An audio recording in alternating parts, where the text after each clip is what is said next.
Good morning. Welcome to Hovey Farm. Try to get my glove back on here.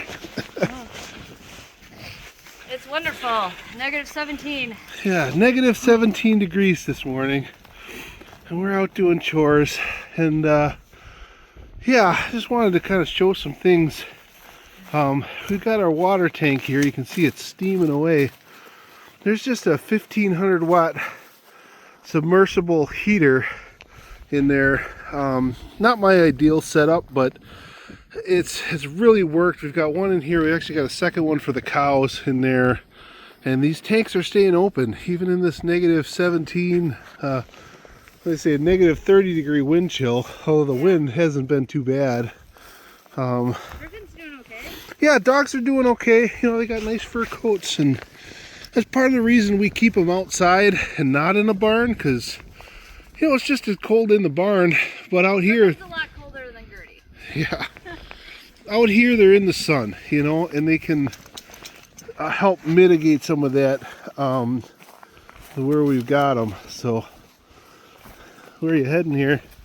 Over. Oh, okay. Oh, okay, yeah. I think he's got her sled. We got a little poly rope just to keep them kind of on this side of things. Down? Sure. That could be helpful. Yeah. All right. Yeah. You have rubber shoes on, you don't get that. Right, yeah, rubber boots help, and oh. There you go. Here, watch out, back up. All right. Back up. Dogs are excited to see us as always. So yeah, we got this pretty nice stuff here. It's like half alfalfa hay. Yeah, half grass, half alfalfa. It's from an alfalfa field that's a little older and sort of getting grown in with grass, which is perfect because we don't want pure alfalfa. But boy, having that greenery is one thing that can just kind of help keep everybody full. Not full, but warm because it's high protein. So Well, full is warm, right? I mean, that's how we help the animals manage the cold, is by keeping their belly full. And water is also really important. The rumen is a fermenting vessel, and that fermentation process produces heat.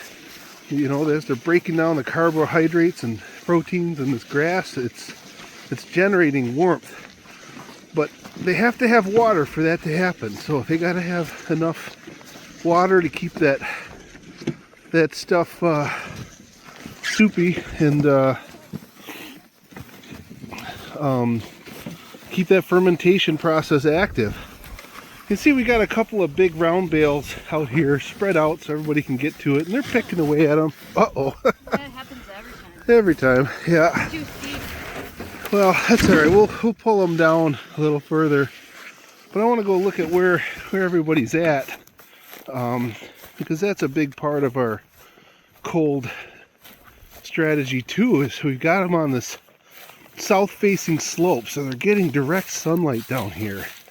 And not only are they facing south, we've got this draw here, and they like to be right at the bottom of this draw. They'll bed down there at night, where they got maximum sun and maximum protection from the wind.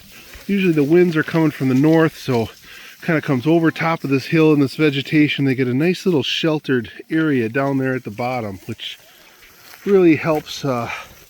You know, they're not the happiest. There's Donna, who has been, she's still limping, but she's mobile. She's doing well enough that I think we're gonna just keep her going. So I've been feeding a lot of hay up here. We're kind of trying to hay bomb this area because it's really a lot of thistles and not a lot of grass in here, so we thought it's a good area to get some good hay impact on. A lot of manure, and yeah, so far so good. But yeah, I mean, even in this extreme cold, if you can get out of the wind and you can stay dry, you know, these guys all have fur coats on. They don't have fingers, they don't have toes, they have hooves.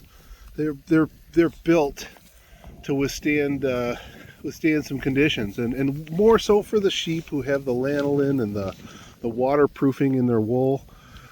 The goats, you know, can handle 2 out of the 3. They can handle cold, they can handle wind, they can handle rain, and they can take 2 out of the 3. But if they get all 3 of those, that's where you really got to worry about them getting pneumonia and not making it. So, but yeah, we're doing okay. We keep our animals out on the land, even in this cold Wisconsin winter, and it's been a very dry winter so far. Is that Gina down there? Yep. Said she's isolating? Yep. Alright, so we got one sheep who's acting kind of funny. We're a little worried about her. One of our, she was a ewe lamb this year, right? No, she gave Last year. Harry. She was born here. She's a 1-year-old ewe, yeah. 2-year-old. 2-year-old ewe, okay. She was born this week.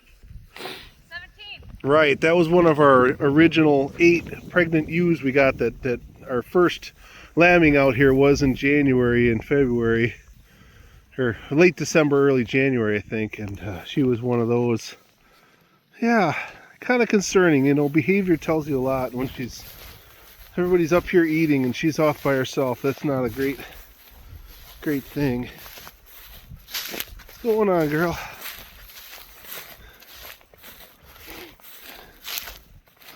You just unhappy about the cold, or you not feeling good? Yeah. Come on, Gina. Let's go. Let's go find the hay. Her gait seems reasonably okay. She's got some fat on her. Her rump's nice. Yeah, Gertie's checking her out. Go get some hay, Gina. Oh.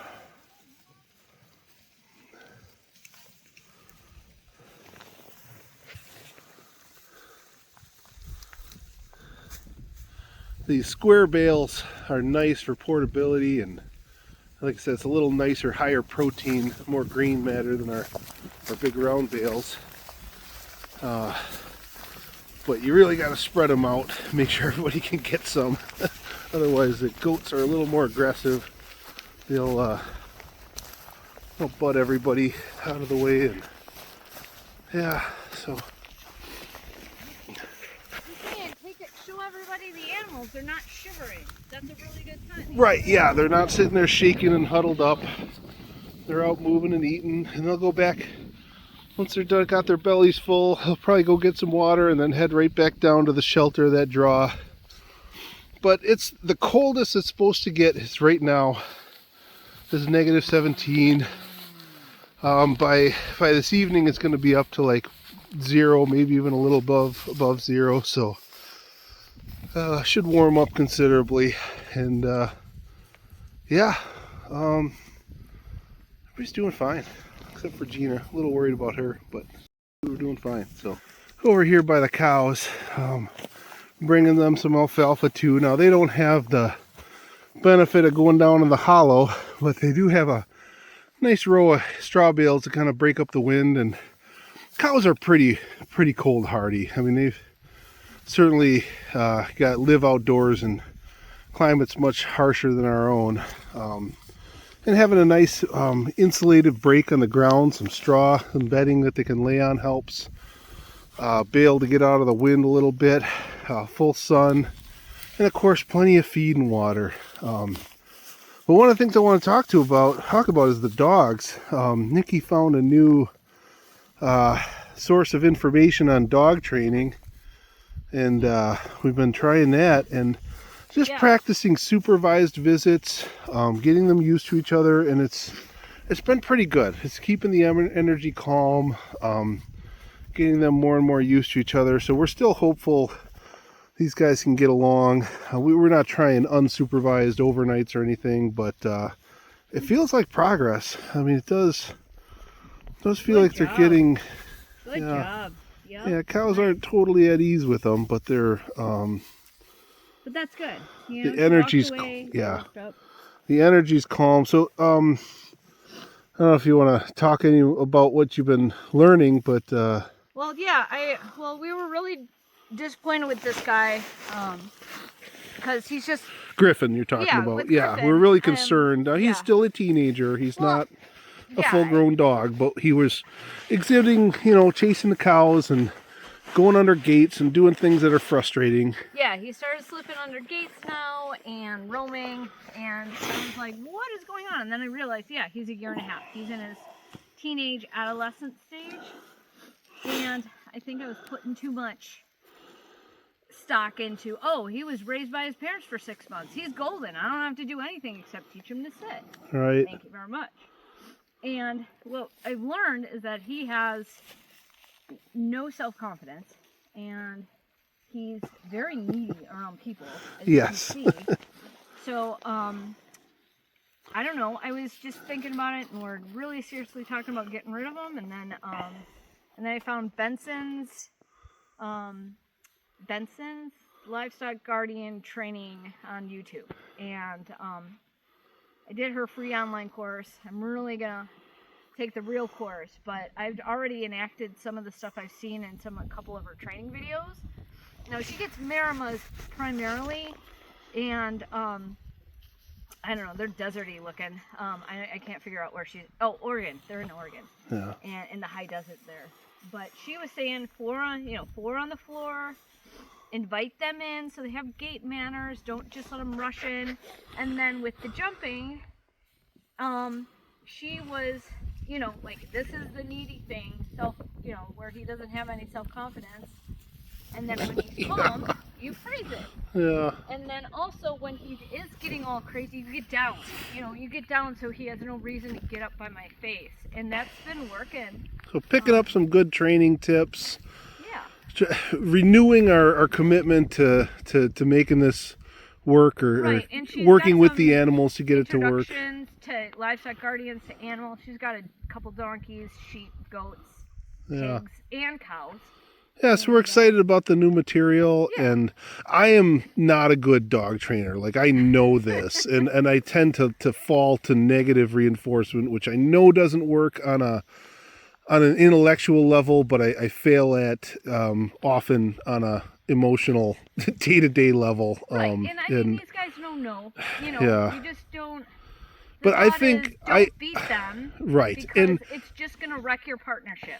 And we It's take it as they're our employees, and well, it's a they're lot like our partners. approach to raising children, Yeah. which is connect and redirect, is the no drama discipline approach, and it was something I had to actively learn to do better, and it. I got to bring that to our farming, because it's hard for me, and I tend to holler, and I'm realizing that the way they receive that aggressive tone is more impactful than I give it credit for, and I need to really be more centered and calm and focus on that positive reinforcement side of things. So that's for me personally. I know you're a lot better at that stuff, but No, but I still lose my cool. Yeah. Not everybody does, I mean, I come out every single time, and they're just like, hey, they're very forgiving. Like, and I'm not, I'm not beating them, but I'm like, well, hey, and then Griffin, I'm training them like a regular dog, where, you're just like, throwing him, making him submit. I did not do this. He came like this. Yes. He does this on his own. His parents do it. All the dogs on property do this. Yeah. It's just like, okay, I submitted to you. You're my person, and you can pet me now. Yeah. But this is good. But I don't know. She was even talking about this, where he's like doing the body language, and I noticed when they're playing, she does that to me to like keep him away. You know, especially if I tell him no, then she's like, oh, she's trying to correct him. So it's interesting, because I'm picking up more tidbits where you can't get out of a book, or I don't know, they don't even talk about it on TED Talks. So yeah, there's a lot of guardian dogs in the world, but good job. it's something we've struggled to find good information on. I think there's a lot of opinions out there and a lot of different approaches that we don't necessarily agree with. And that kind of brings me to, we wanted to talk a little bit about their role on the farm. Like, we've been told by people like, oh, treat your livestock guardian dogs like livestock. Like, they are livestock on the farm.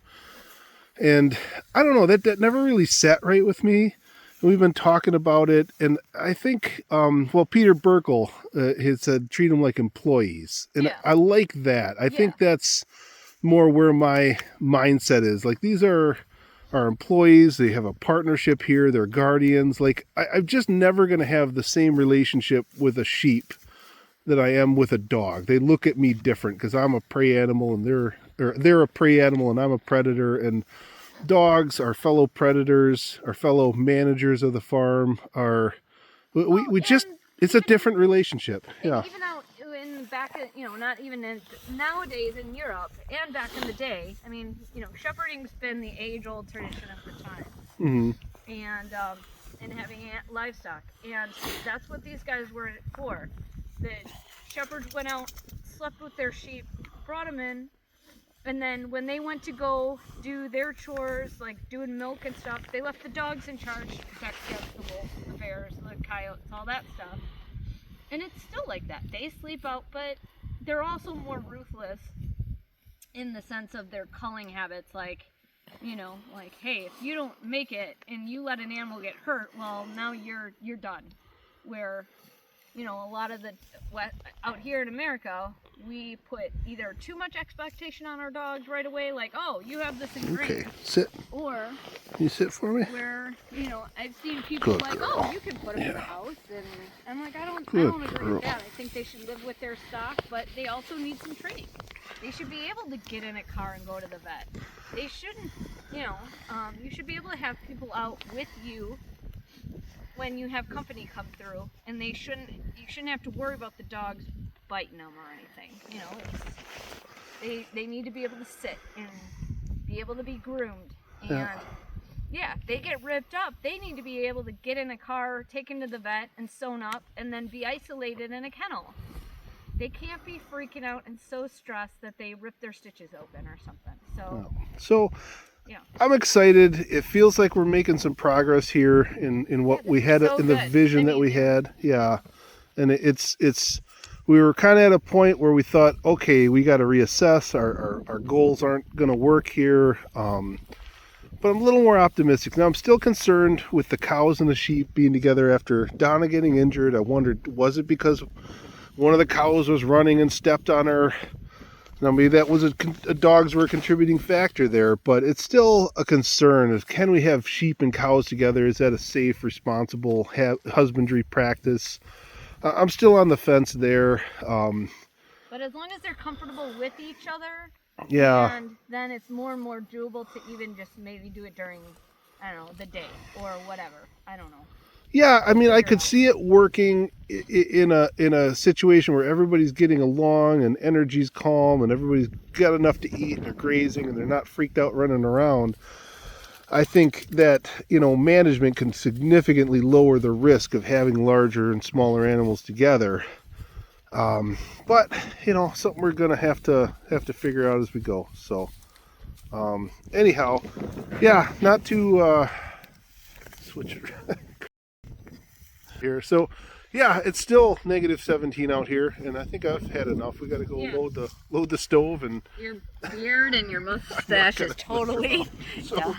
All right, thanks for watching. We'll see you on the next one. All right.